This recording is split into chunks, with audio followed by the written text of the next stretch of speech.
This channel does not promote any violent, harmful, or illegal activities. All content provided by this channel is meant for an education purpose only. নমস্কার, দেখছেন morning super prime time. আর সকাল 8টা বাজে মানেই আমাদের 8 reporter একদম প্রস্তুত আপনার কাছে একদম গুরুত্বপূর্ণ খবরগুলো এবং তার আপডেট পৌঁছে দিতে। এই মুহূর্তে আমার সঙ্গে রয়েছেন প্রসেনজিৎ, দীপঙ্কর, অরিত্র এবং সোমা। আর স্টুডিওতে রয়েছি আমি মিমি। সমস্ত গুরুত্বপূর্ণ খবর তো জানবি, তবে এই মুহূর্তে নিঃসন্দেহে যেটা বড় খবর, অবশেষে দেশ জুড়ে কার্যকর সিএএ। প্রথমেই সেই খবর।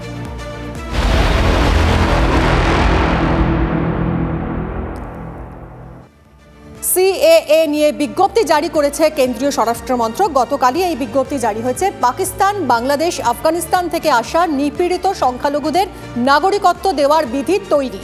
2019 সালের 12 ডিসেম্বর নাগরিকত্ব সংশোধনী বিলে সই করেন রাষ্ট্রপতি, আর তৈরি হয় আইন।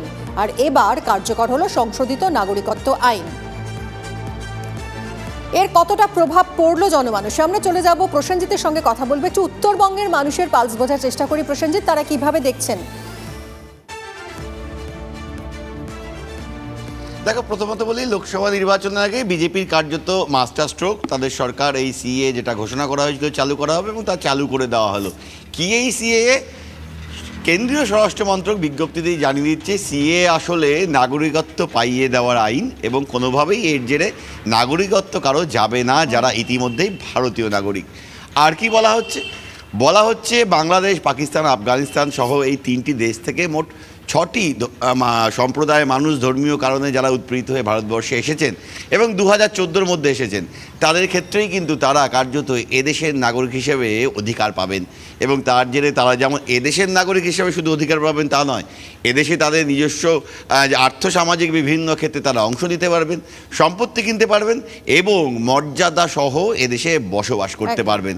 অর্থাৎ যে বিভিন্ন সময় সীমান্ত পেরিয়ে বিভিন্ন মানুষ যারা ধর্মীয় নাগরিকত্ব চলে যাওয়ার যে একটা আশঙ্কা, সেটা অমূলক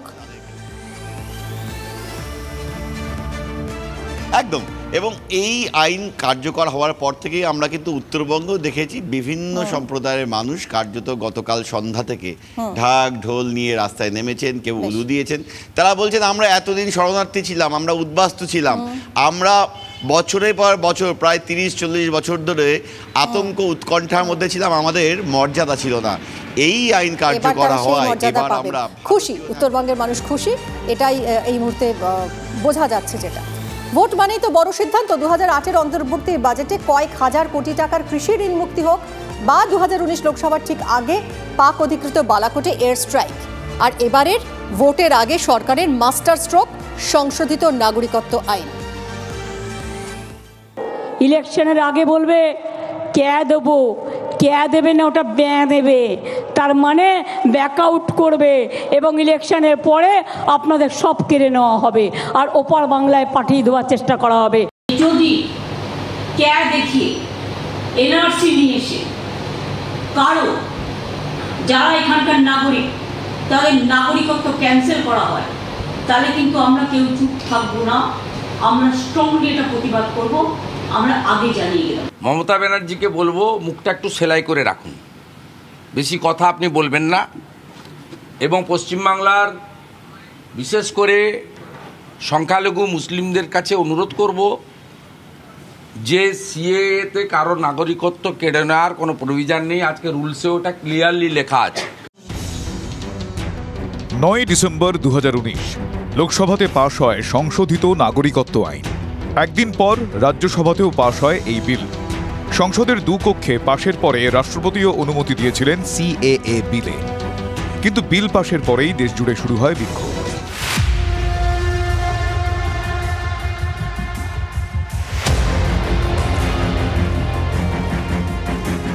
দিল্লির শাহিনবাগে চলে টানা প্রতিবাদ সভা। কলকাতার পার্ক সার্কাস ময়দানেও শুরু হয়েছিল আন্দোলন। কোথাও কোথাও সিএএ বিরোধী প্রতিবাদ রক্তক্ষয়ী হয়ে ওঠে। দেশের প্রায় 14টি রাজ্যে ছড়িয়ে পড়ে বিক্ষোভ। চলে প্রায় 3 মাস। পুলিশ জনতা খণ্ডযুদ্ধে মৃত্যু হয় প্রায় 70 জনের। সিএএকে ঘিরে সেই সময় একটা অনিশ্চয়তার বাতাবরণ তৈরি হয়েছিল, কারণ নাগরিকত্ব দেওয়ার আইনকে ঘিরে একাংশের মানুষের মধ্যে একটা অনিশ্চয়তা তৈরি হয়েছিল। প্রশ্ন তৈরি হয়েছিল যে কারো নাগরিকত্ব চলে যাবে না। এক ঝলক জেনে নেওয়া যাক সিএএ কি। 2014 সালের 31শে ডিসেম্বরের পর ধর্মীয় কারণে পাকিস্তান, বাংলাদেশ এবং আফগানিস্তান থেকে বিতাড়িত হিন্দু, শিখ, জৈন, বৌদ্ধ, পার্সি এবং খ্রিস্টান শরণার্থীদের জন্য সিএএ। কোনো নাগরিকের বিতাড়নের সঙ্গে সিএএর কোনো সম্পর্ক নেই। সিএএ কোনো ভারতীয় নাগরিকের ওপর প্রভাব ফেলবে না। উত্তরপ্রদেশ এবং পশ্চিমবঙ্গ এই দুই রাজ্যে প্রতিবাদ হয় সব থেকে বেশি। আলিগড়, রামপুর চলে আসে শিরোনামে। আর এই রাজ্যে লড়াইটা একদম মমতা বন্দ্যোপাধ্যায় বনাম কেন্দ্র। প্রতিবাদে গর্জে ওঠেন মুখ্যমন্ত্রী।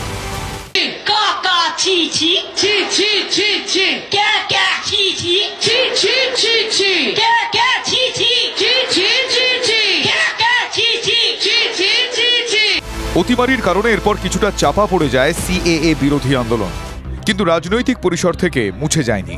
গত 2 থেকে 3 বছরে মাঝে মধ্যেই নেতাদের মুখে শোনা গিয়েছে নাগরিকত্ব বিতর্ক। রাজ্যে এলেই সিএএ প্রসঙ্গ সামনে এনেছেন কেন্দ্রীয় স্বরাষ্ট্রমন্ত্রী অমিত শাহ। পাল্টা ছেড়ে কথা বলেননি মুখ্যমন্ত্রীও।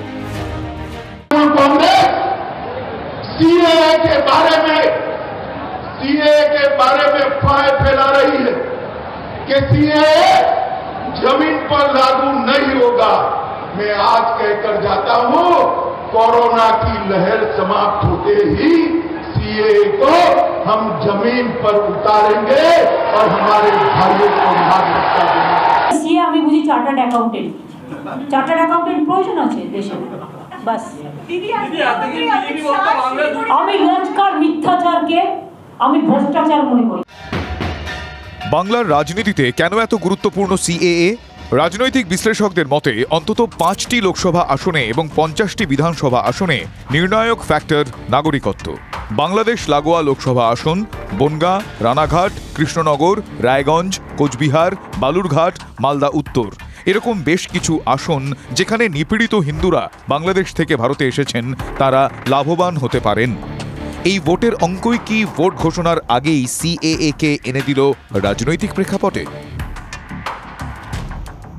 একদিক থেকে নতুন করে নাগরিকত্ব কিভাবে দেওয়া হয় নজর যেমন সেদিকে থাকছে, তার পাশাপাশি দেশের আইন শৃঙ্খলা পরিস্থিতি এবং মেরুকরণের রাজনীতিও কিভাবে আরও নতুন করে দানা বাঁধতে পারে সেই সম্ভাবনাও কিন্তু উড়িয়ে দিচ্ছে না রাজনৈতিক মহল, এবং তার পাশাপাশি বিরোধী এবং শাসক দলের প্রতিটা পদক্ষেপের দিকে এই পরিস্থিতিতে নজর থাকছে আমাদের। নয়াদিল্লি থেকে ক্যামেরায় সিপিএস নাথের সঙ্গে জ্যোতির্ময় কর্মকার, টিভি 9 বাংলা। আজ উত্তর 24 পরগনায় মুখ্যমন্ত্রী। দেশে সিএএ জারির পর মমতা বন্দ্যোপাধ্যায়ের প্রথম জনসভা হবে আজ হাবড়ায়। একাধিক সরকারি পরিষেবা প্রদান প্রকল্পে শিলান্যাস করবেন। সরকারি পরিষেবা প্রদান সন্দেশখালীর বাসিন্দাদেরও।